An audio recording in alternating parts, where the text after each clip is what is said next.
KL Publications presents Lily's Journey to the Now. Lily sat in the back of her last period, staring out of the window at crumbling buildings across the street. The sounds of desk scraping, papers rustling, and sneakers shuffled filled the room. But her mind was miles away. At Grand High School, violence was an everyday occurrence.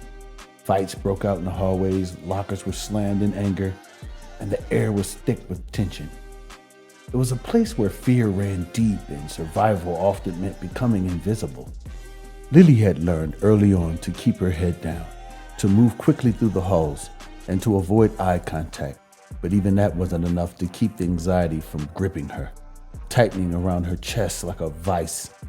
Whenever she heard a distant shout or saw a group of kids gathered in a circle, fists clenched, it wasn't like this at home.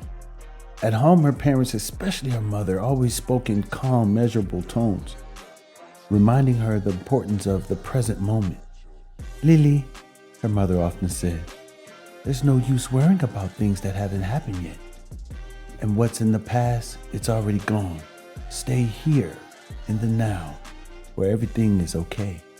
But how could she stay in the now when the future felt so uncertain? When just getting to and from school each day felt like walking through a battlefield. Lily felt trapped between the expectations of her teachers, the chaos around her, and the fear constantly nagging at her mind. One day, after a tense morning of avoiding troubles in the hallway, Lily sat with her mother in the kitchen, stirring her oatmeal absently. "Mom," she asked, "how do I stay calm when everything around me feels like it's falling apart?" Her mother placed a gentle hand on hers.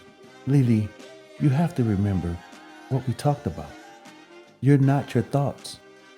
Those worries, that fear, they're just your mind trying to protect you by jumping to the future or holding on to the past.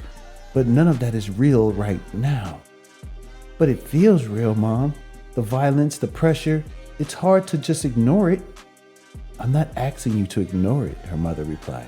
"I'm asking you to face it by accepting it. Let go of the need to control what happens next and just be present. You don't have to solve tomorrow's problems today." Lily nodded, unsure if she fully understood, but as the days passed, she began to try.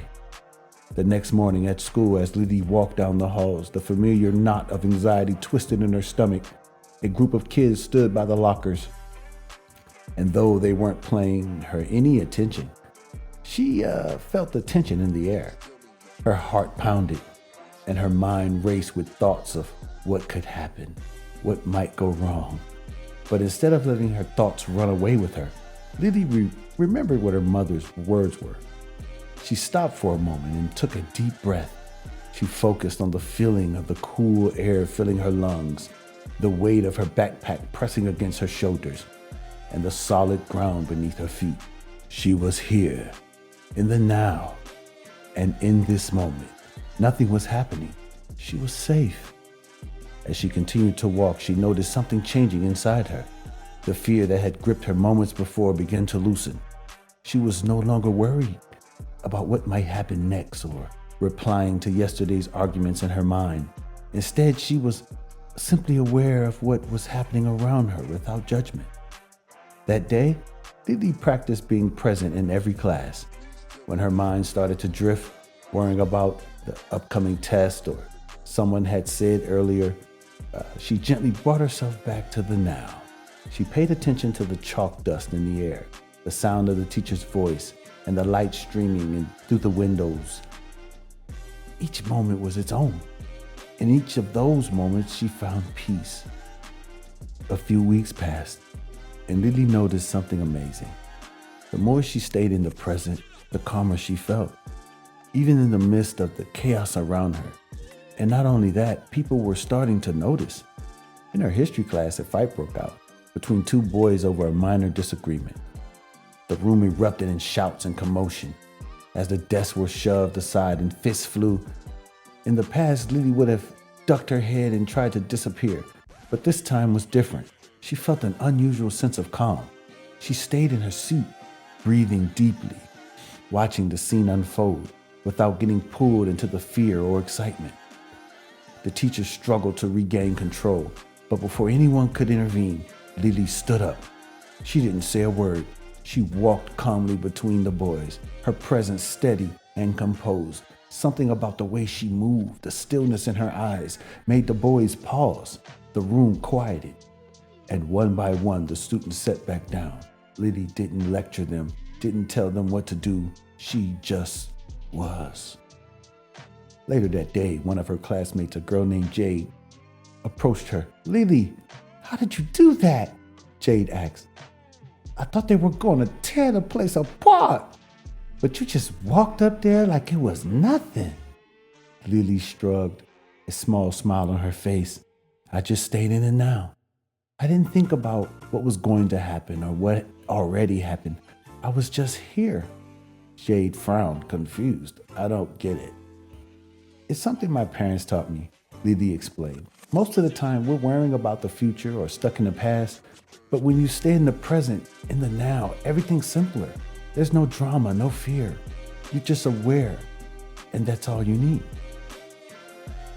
Word of what Lily did had spread quickly, and soon other students were coming to her for advice.